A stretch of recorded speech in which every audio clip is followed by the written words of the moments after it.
न्यायकारी देवता शनिदेव की कृपा दृष्टि आप पर बनी रहे। सर्व रोग हरे, सारे ग्रहों को संतुलित रखें। वट सावित्री से हम प्रकृति पूजन का भी भाव रखते हैं कि किस प्रकार हम एक पेड़ की बरगद, जो सबसे पुराना गांव में सबसे पुराना पेड़ कहा जाता है और सबसे औषधि गुणों से भरपूर ब्रह्म वृक्ष भी कहा जाता है, ब्रह्म देवता का वास जिनमें होता है, ऐसे प्रभुओं का ध्यान करते हुए हम कक्षा को प्रारंभ करते हैं। 3 बार ओंकार का उच्चारण करेंगे, ज्ञान मुद्रा में बैठेंगे, उसके बाद लंबे गहरे श्वासों के साथ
तत्सवितुर्वरेण्यं भर्गो देवस्य धीमहि धियो यो नः प्रचोदयात्। ओम त्र्यंबकं यजामहे सुगंधिं पुष्टिवर्धनम् उर्वारुकमिव बन्धनात् मृत्योर्मुक्षीयमामृतात्। ओम अखण्डमण्डलाकारं व्याप्तं येन चराचरं तत्पदं दर्शितं येन तस्मै श्रीगुरुवे नमः। ओम ब्रह्मा मुरारिस्त्रिपुरान्तकारी भानु शशि भूमिसुता बुधश्च गुरुश्च शुक्र शनिराहु केतुः कुर्वन्तु सर्वे मम सुप्रभातं कुर्वन्तु सर्वे मम सुप्रभातं। प्रातः स्मरणमेतद्यो विदित्वादर्थः पठेत् ससम्यक् धर्मनिष्ठः स्यात् संस्मृता खंड भारता। भारत माता की जय, वेद माता की जय, गौ माता की जय, गायत्री माता की जय, सत्य सनातन वैदिक धर्म की जय। धीरे से दोनों हाथों को दर्शन करते हुए ऐसे आंखों पे लगाना। प्रातः काल सबसे पहले उठें तो बाईं करवट लेकर के उठ करके शरीर की गति को सामान्य करने के लिए ये शरीर हम सोए रहते हैं तो एक स्थिति पर रहता है और तुरंत उठ करके कोई व्यक्ति चलने लग जाता है, कोई वॉशरूम के लिए भी तुरंत आ जाता है, चले जाता है। तो सुबह उठते ही ऐसा काम नहीं करने के लिए विधान है। इसलिए हमारे शास्त्रों में कितना सुंदर अच्छा विधान बनाया है कि प्रातः काल हम उठते हैं और अपने हाथों को देखते हैं और कहते हैं कराग्रे वसते लक्ष्मी कर्मध्ये सरस्वती करमूले तु गोविंदः प्रभाते कर दर्शनम समुद्रवश्ने देवी पर्वतस्तन मंडले वैष्णुपत्नी नमस्तुभ्यं पादस्पर्शम क्षमस्व। ऐसे करते हैं, इतना थोड़ी देर बैठे रहते हैं। तो ऐसे बैठिएगा ताकि आपकी शरीर के रक्त संचरण है अच्छे से सभी जगह हो पाए और शरीर को आगे सिग्नल भी मिलता है कि अब हम सोए थे, अब उठ गए हैं, करना है, अब कर्म योग प्रारंभ करना है। 1 घंटा योग और दिन भर कर्म योग करें ऐसा। तो चलिएगा। और बताया था आपको कि जो भी अंग आपको लगता है कि कुछ समस्याएं हैं तो उसके लिए अच्छे से घर्षण करिएगा। ऐसे हाथों को, जोरदार हाथों को घर्षण करने के पश्चात मस्तिष्क में कुछ समस्या लगती है तो ऐसे। और रक्षक ये करना कि 5 तत्व पृथ्वी के हैं, इन 5 तत्वों का समावेश ब्रह्मांड पृथ्वी से 5 तत्व हैं, पृथ्वी जल वायु अग्नि आकाश प्रकृति के 5 तत्व हैं। ऐसे कर अच्छे से दर्शन करिएगा और लगाइएगा कि मेरे मस्तिष्क को शांत रखना प्रभु उठते ही, फिर लगाइएगा। जिसको ये समस्या है, किसी को हार्ट की समस्या थी, ये ऐसे कर करके यहाँ पे लगाइए। 5 तत्व मेरी रक्षा कर रहे हैं, इससे मुझे हीलिंग हो रहा है, ऐसे लगाना है।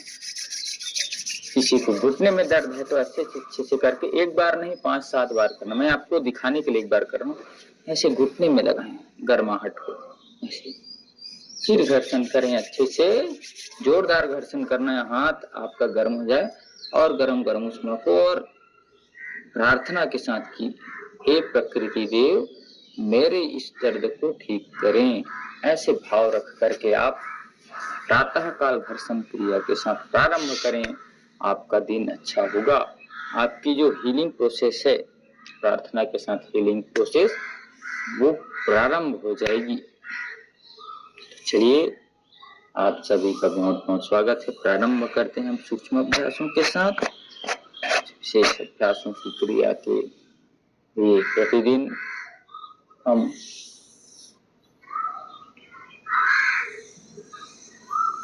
समस्याएं बहुत आती जाती हैं,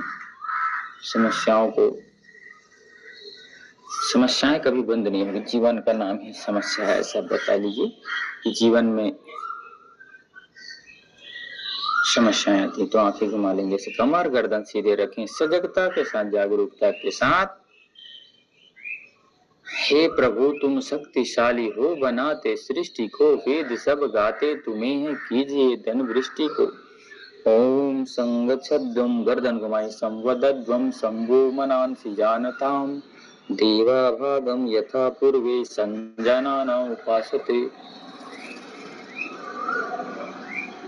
ऐसे वेद के सूक्त गाते रहें।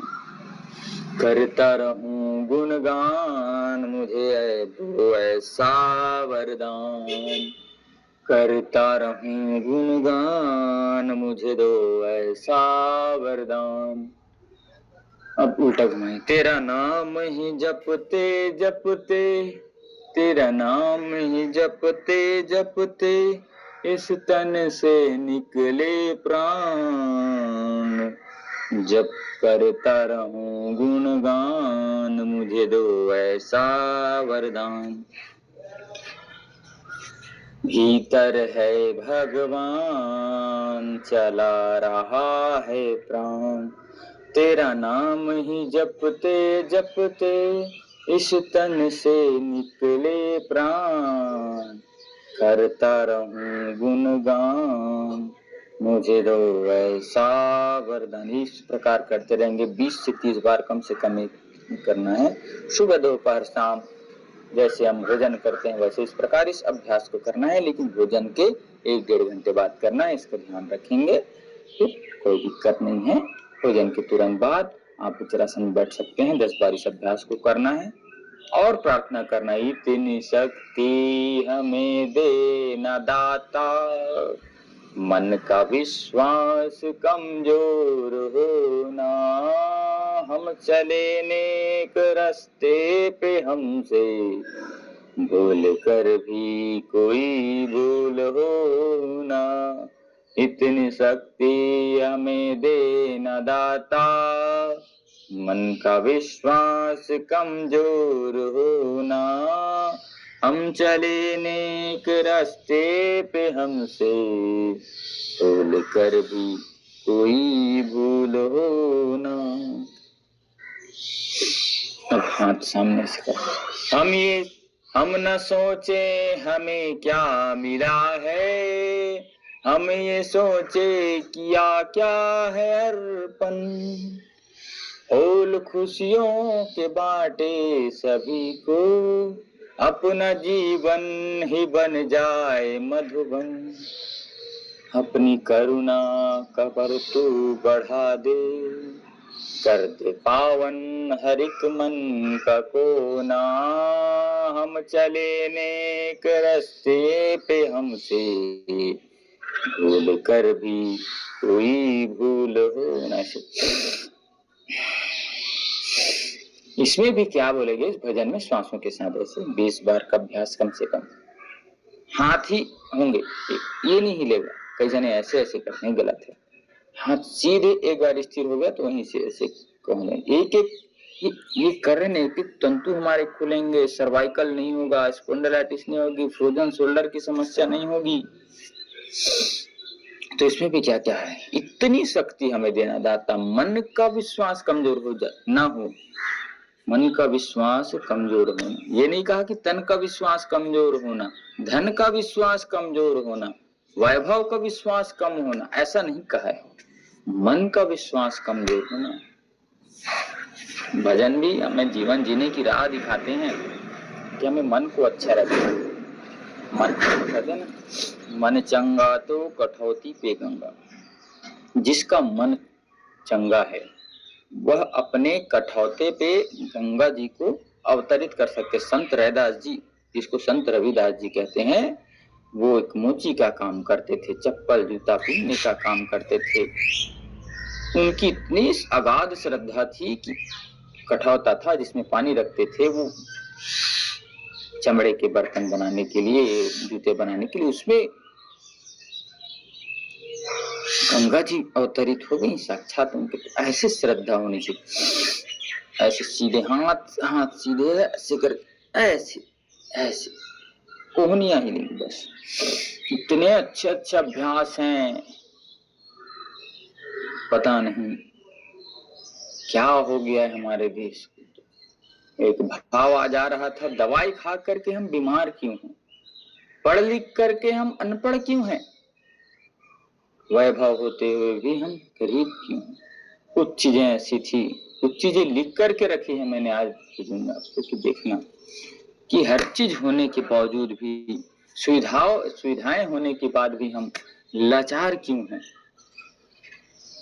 कंधे घुमा लीजिएगा, 1 2 3 4 5 6 7 8 9 10, विपरीत घुमाना है। 1 2 3 4 5 6 7 8 9 10।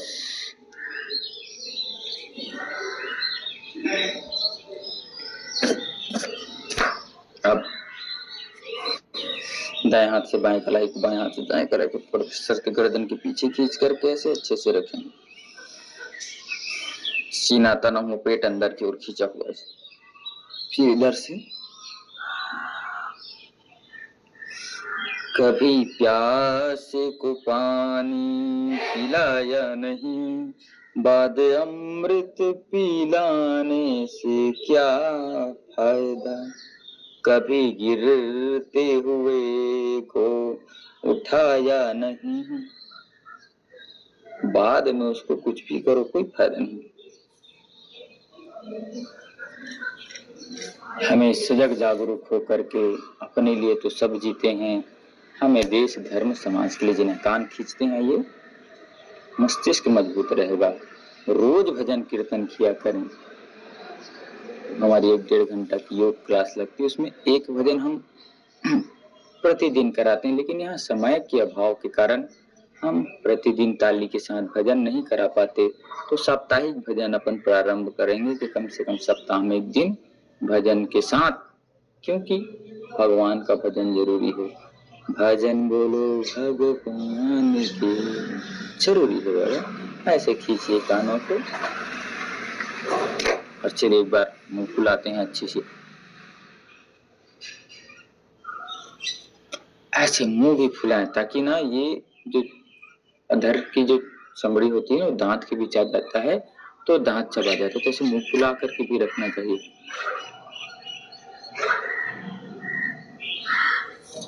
ऐसे ये इस प्रकार ऐसे पानी में मुंह करके भी रख सकते हैं, छींटे डालें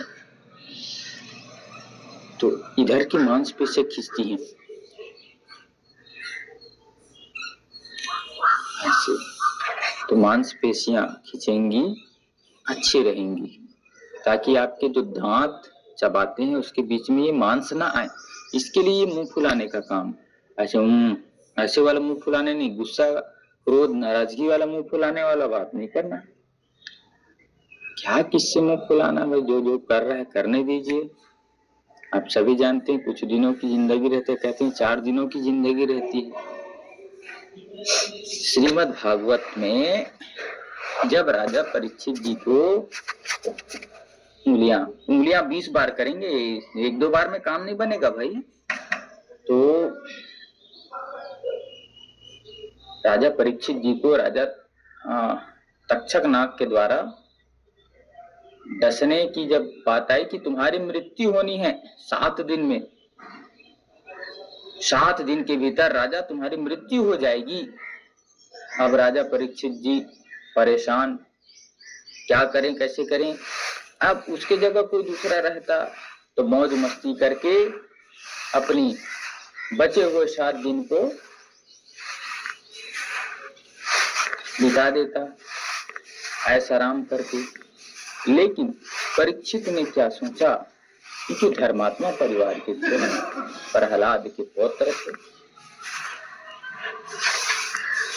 तो उन्होंने सोचा अब आगे पीछे करेंगे, ऐसे काम करके अपने और खींचना है सामने। तो उन्होंने सोचा कि मैं अपनी मुक्ति कैसे करूं।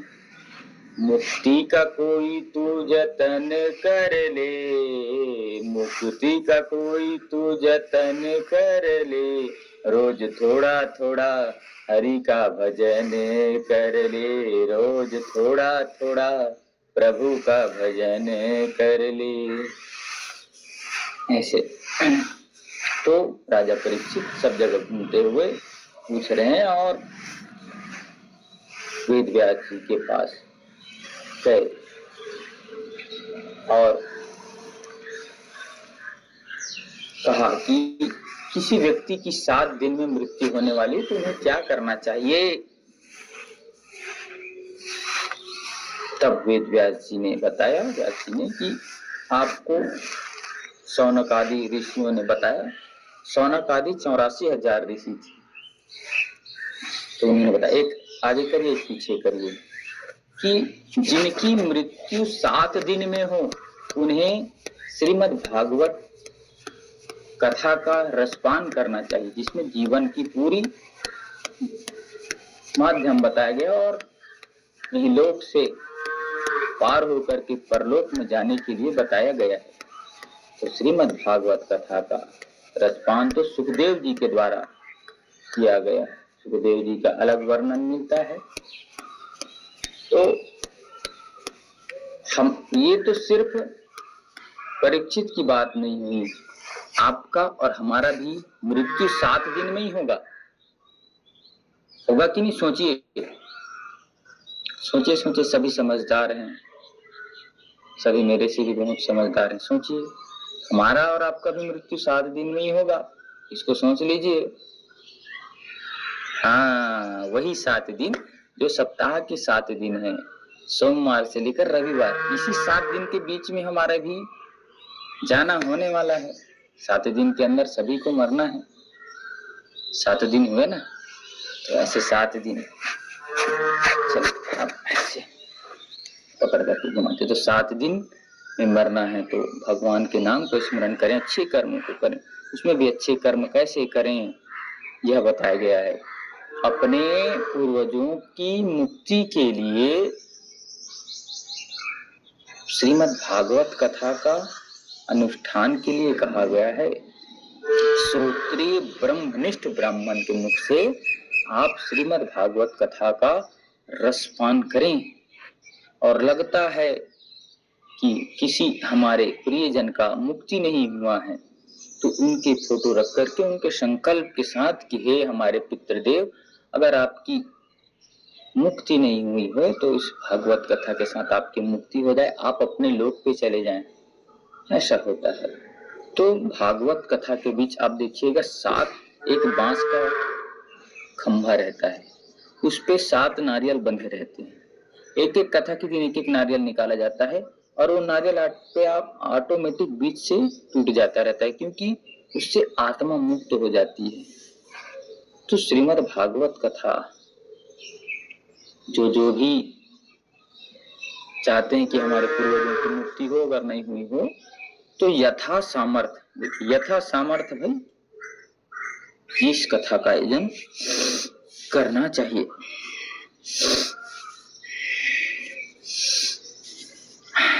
और कुछ नहीं तो नहीं जानते तो सबके कल्याणार्थ, जहां हमने 4 साल पहले भी छुरा पे किया था, जितने कोरोना काल में मरे किसी के परिजन नहीं है, अनाथ है, तो मानस मंदिर में सबके मुक्ति के लिए श्रीमद् भागवत कथा का आयोजन किया गया था कि उनकी भी मुक्ति हो भाई, वो भी मुक्त हो जाए, वो भी क्यों भटकते रहें। क्योंकि सर्वे भवन्तु सुखिनः की कल्पना करके सब चलने वाले लोग हैं, कोई क्यों प्रेत बन करके भटकता रहे, किसी की आत्मा क्यों भटकते रहे।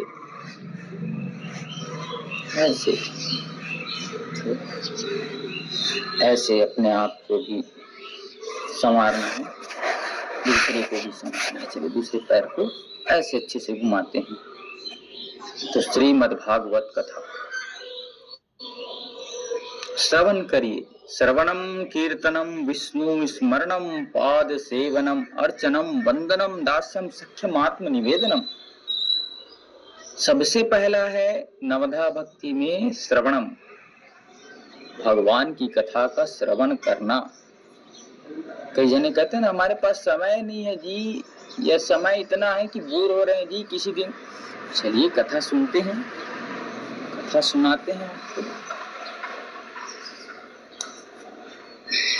आपको आनंद आएगा।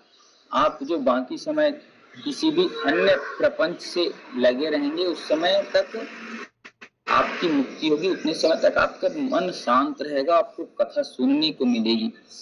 जैसे किसकी आसक्ति से क्या होता है, किससे क्या होता है, मार्ग जरूर निकलेगा।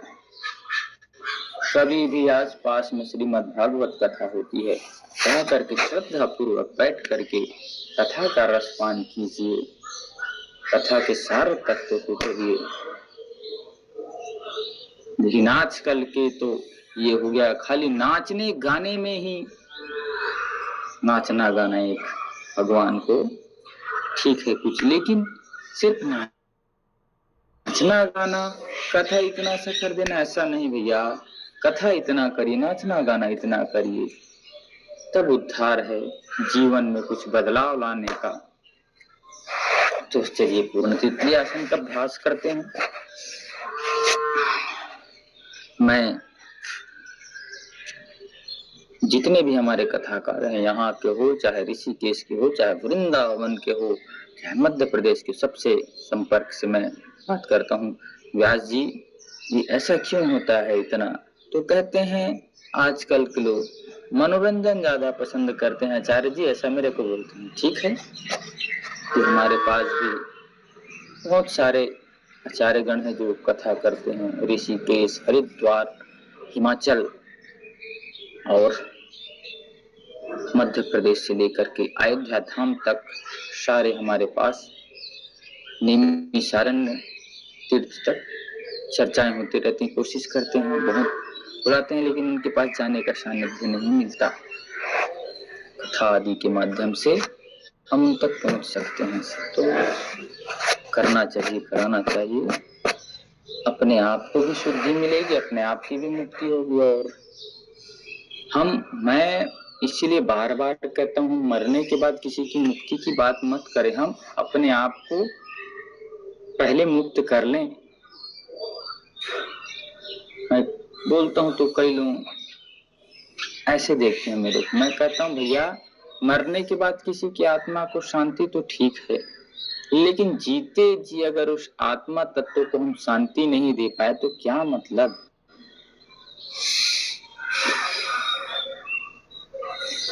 जीते जी तो शांति मिले किसी को।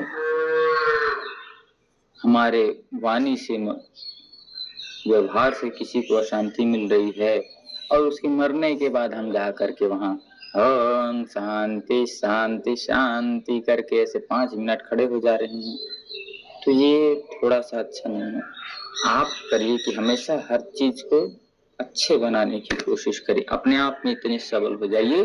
प्राणायाम एक उचित माध्यम है। गुरुदेव से मेरी चर्चा हो रही थी, बहुत ही प्रतिष्ठित गुरुदेव, इनका राज्य अलंकरण से सम्मानित। उन्होंने कहा कि सब बुरे लोगों को छोड़ देते हैं, तो हमारे जो बुरे लोग हैं उसको मैं अच्छा करने की सामर्थ्य रखता हूँ, ऐसे बोले। बहुत अच्छा गुरुदेव, हम तो ये बुरा है किसी की चारी चुगली कर रहे करके हम उसको छोड़ देते हैं, लेकिन आप उसको पकड़ करके उसको सुधारने के लिए कृत संकल्पित है। तो बोला बहुत अच्छे प्रभु जी, ऐसे होना चाहिए। चलिए सावधान, भ्रामरी प्राणायाम करेंगे 5 बार, उसके बाद 5 बार ओंकार का उच्चारण, थोड़ी देर ध्यान का अभ्यास करते हैं। चलिए कान अंगूठे से बंद रखते हैं, मुख भी बंद, एक उंगली माथे पे से 3 आंखों पे रख करके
मौन होकर के उस ओम ओम की ध्वनि को मन से जपना है। जो गुंजारमान अभी अपने मस्तिष्क में ध्वनि के द्वारा कर रहे थे, उस ध्वनि को महसूस करना है। प्रत्येक आती और जाती हुई श्वासों पे महसूस करना है।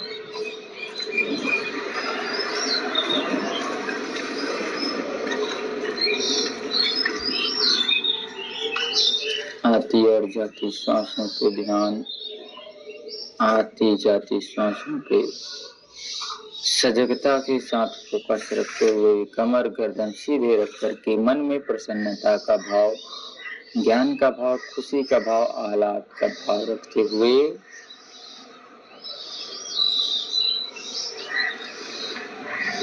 बंद आंखों से प्रभु का धन्यवाद करना कि हे प्रभु, आपने बहुत कुछ दिया है, इतना सुंदर तन, इतना सुंदर जीवन, इतना सुंदर परिवार, इतना सुंदर घर बार। सुख दुख तो आते जाते हैं प्रभु। हे प्रभु, मैं ये नहीं कहता कि दुख हटा दो, क्योंकि आपको तो सब चीज लेकर के चलना है, तो दुख में भी मैं हारू नहीं। इतना सा काम करना प्रभु, दुख में भी मैं दुख को अच्छे से